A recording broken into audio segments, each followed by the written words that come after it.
Hey guys, this is Pharaoh 2091, and welcome back to Let's Play Ace Attorney Investigations Miles Edgeworth. Last time we left off, we began and ended our investigation of the hallway of the defendant lobbies, and, well, we kind of came to the conclusion at the end that, it doesn't seem, due to, Gumshoe's, him being poor, really, it seems like he couldn't even bought that Swiss roll, yet somehow he must have, because his handprint was on the bench, and he must have been eating it right there. So something seems off. So now we're going to pay the judge a visit to fix his testimony. Oh, my neck. There we go. Your Honor, if I may, I'd like to test your witness testimony to see how it stands up.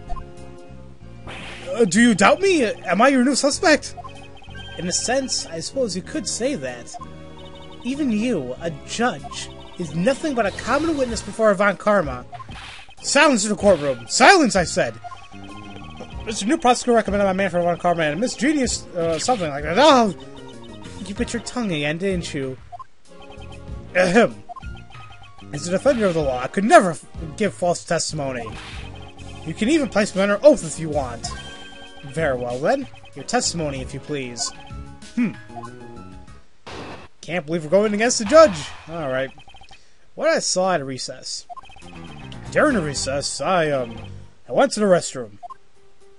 And there's a window on the hallway side. In other words, I could see into the hallway. As I entered, I saw that detective buying something from the vending machine. When I was about to exit the restroom, he had completely disappeared. A detective that goes missing while on duty. That sounds mighty suspicious to me! Your Honor, can you please try to remain calm? Oh! I'm so used to simply listening to testimonies that I got caught up in the excitement. I'm sorry, Your Honor, but I'm afraid I'm gonna have to spoil your fun now. Alright, so let's try breaking away his testimony here. So he says that, let's see here. So he says that he disappeared when he turned into the hallway. He completely disappeared. Now, how the hell is that possible? Actually, no. I know what's up now. It is possible for him to just disappear. Because from this handprint, we knew that Gumshoe was sitting down to eat a Swiss roll. Now, if you saw, I think that window was actually pretty high up. So it could be possible that he was just hidden from view. Objection! Or you winger what was that winger wag for, Mr. Edgeworth? And don't you know it's rude to shout objection while someone is giving testimony? Ha! If you truly are a man of the law, then you must always be vigilant. For example, I myself never let an opportunity to shout objection pass me by. Who doesn't? Miles Edgeworth, it's one thing to be passionate about your job, but this is real life. This is what some people may say is a pot of calling the kettle black. Your Honor, I wonder if you might take a look at this for me? What is that filth? How dare someone dirty a hallway bench like that? Who is the culprit? The party here is found guilty of uncleanliness. If you must know, the uncouth bench solar has already been placed under arrest, thanks to your earlier testimony, Your Honor. Oh? Well, that's good. Well, who was it? We were able to discover something from the smudge of the bench. Named Detective Gumshoe's fingerprints. Not happy with committing just murder. He had to go and dirty the courthouse too? Guilty! Your Honor, please calm down. While it's true that the detective is the one who made a mess on the bench, we have not yet established that this action is related to the double murder. What do you mean? I believe the detective bought a pack of Swiss rolls from the vending machine, and then promptly sat down on the bench to eat one.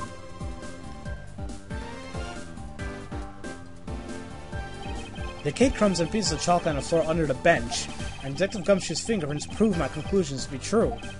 Oh, I still don't understand. Is this whole thing related to how I couldn't see him as I was leaving the restroom? It is indeed. The window in the hallway was built rather high up into the wall, at around a grown adult's chest height. As evidence, I submit that Francisca herself was unable to see out of that window.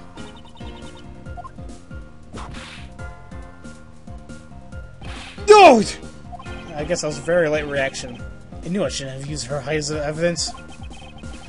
Basically, what this means is that the area directly under the hallway window is a blind spot when the hallway is being viewed from the men's restroom. Then... It seems that you have made a connection. If someone were to sit on the bench under the window... Yes, even someone as large as Detective Gumshoe would effectively disappear from sight. What? Do you finally see, Your Honor? Your testimony has just proven that Detective Gumshoe was in the hallway the entire time. Oh, sorry! I didn't mean to say it with that much enthusiasm here. All I wanted to do was try saying it once. Here, let me try that again. Hold it! Is there something in Valley that you like to say? Yes, actually there is. Remember something else just now. Mr. Edgeworth, please allow me to testify to the court one more time. Even if we overruled him, he'd just keep on talking, wouldn't he? That might not be a bad thing. The more info, the better in a perfect investigation, right? Seems like it. So now we get to see what I saw part 2. I suppose it's possible you can't see a seated person from the restroom window. However, that doesn't mean the detective was sitting there when I looked. Anyway, I forgot to testify earlier about probably the most important detail. As I was leaving the restroom, I heard a loud bang of a gunshot. How's that? That is the testimony of one who judges the crimes of others.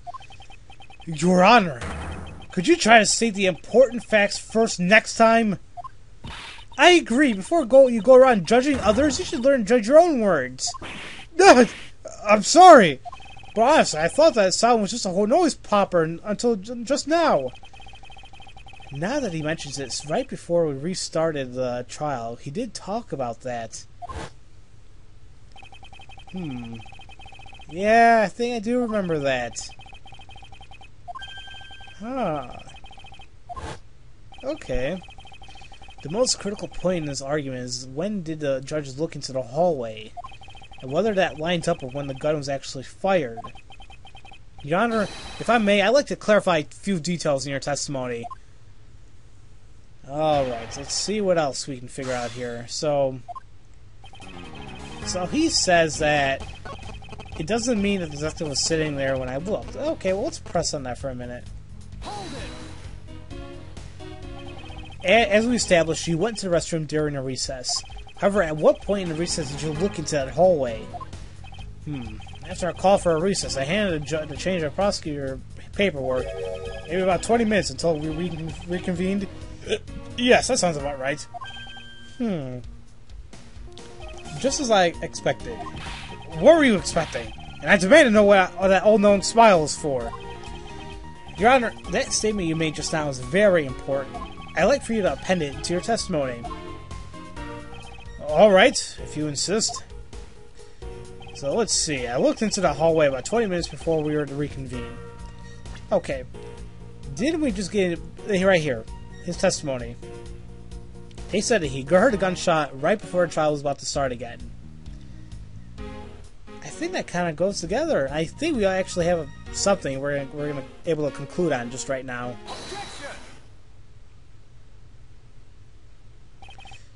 I missed right what he said right there. I cannot allow you to make an objection. What? Your Honor, I'm really sorry, but I cannot allow you to not allow me to make an objection. Egads! I've been overruled!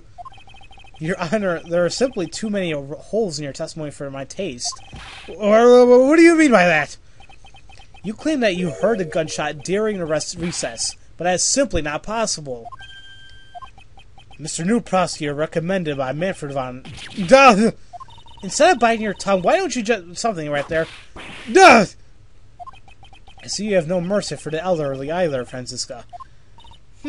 Don't talk back to me unless you want to be whipped in the back.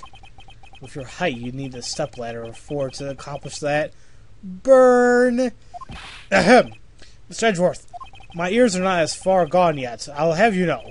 I can hear just fine. And I heard the sound of a gunshot loud and clear with my own 2 ears.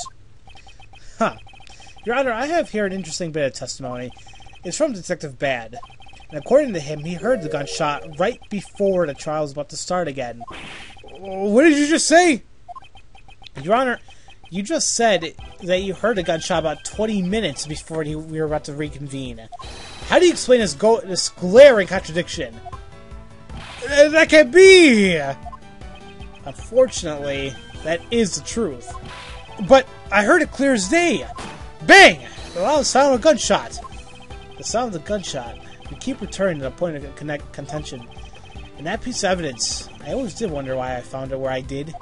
However, now we understand what that gunshot the judge heard really was.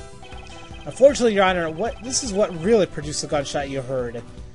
And, like I said, a balloon being popped sounds, frankly, kind of sounds like a gunshot.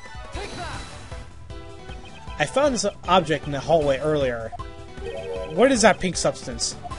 It may not look it, but this is actually a piece of a balloon. I see. And I suppose you would like me to accept that pink balloon into the court record. Your Honor, I present this piece of evidence in order to overrule your testimony. What? Your Honor, your argument goes as follows. You saw no one in the hallway when you heard a gunshot. Now, there's no guarantee the detective was sitting on the bench at that time. Therefore, you believe you must have been at the crime scene, defendant lobby number 2. Am I correct? Yes, that's exactly right. Let me ask you something. Do you think that the gunshot you heard was produced by a real gun? I think I've said enough that even you can figure out the rest of this out on your own. Your Honor, you were fooled by the popping of this balloon into thinking it was a gunshot. What manner of trickery is this? That was a good effort you put forth, Miles Edgeworth.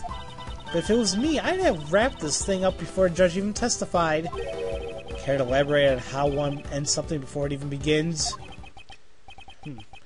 Well, to be honest, I did think that the sound was a bit off from a real gunshot sound. But who could have guessed that someone would pop a balloon in a place like this? That's true. One doesn't usually think balloons in conjunction with courthouse. Yeah, I guess it's true. Oh! She was holding a balloon. Your Honor, if it makes you feel any better, you didn't lie once in your testimony. However, I can't really vouch for its accuracy. Who knew? The giving testimony could be such a difficult thing to do. Well, what have I done? I owe Detective Gumshoe a very, very big apology. I'll see to it myself that he's released. Wait. There are still a few things I have yet to resolve about what happened in the hallway. Your Honor, I request your permission to further question Detective Gumshoe. But why? I thought we just cleared his name. Whether we did just now or not, I still cannot say. The only thing I can do for now is continue in my quest for a perfect explanation. And to that end, I must resolve the remaining issues pertaining to the events that occurred in the hallway. Very well. Bailiff, please bring Detective Gumshoe into the courtroom. I must fulfill my mission and find a perfect explanation to this case. And I'm sure we're going to see Gumshoe right now. There he is. And you can leave. There we go. Well, what is it now? Is it time for my trial already? I've already told you a gazillion times, pal. I didn't do it. I'll be a judge of that, Detective Gumshoe. No, you won't. I'll be the judge of that. No. I'm the judge around here, and I'll be a judge of that. Why can't you guys be a little less judgmental? Yes, well, speaking of hasty judgments, Detective Gumshoe, I'm afraid I must apologize for an error in judgment on my part. Your Honor, I don't believe you should be apologized just yet. We have yet to prove he is completely innocent of this crime. I guess so. What are you guys talking about? In any case, I would like you to testify as to your actions while you are on guard duty. And please remember, you are not on trial. This is all just a part of the investigation. As such, you may still be found to be innocent. However, if you should give false testimony... Yow! My whip will object loud and clear. If you are found to be lying, you will be held indefinitely. My God. Understood? I gotcha, pal. Thinking back on the state of the crime scene and the judge's testimony, it's obvious that Detective Gumshoe is lying. And if I can't break his lie, then we may never get a break in this case. And we'll be hearing Gumshoe's testimony next time, guys. So, as usual, thank you all for watching, and I'll see you guys next time for Let's Play Ace Attorney Investigations Miles Edgeworth. I'll see you guys later.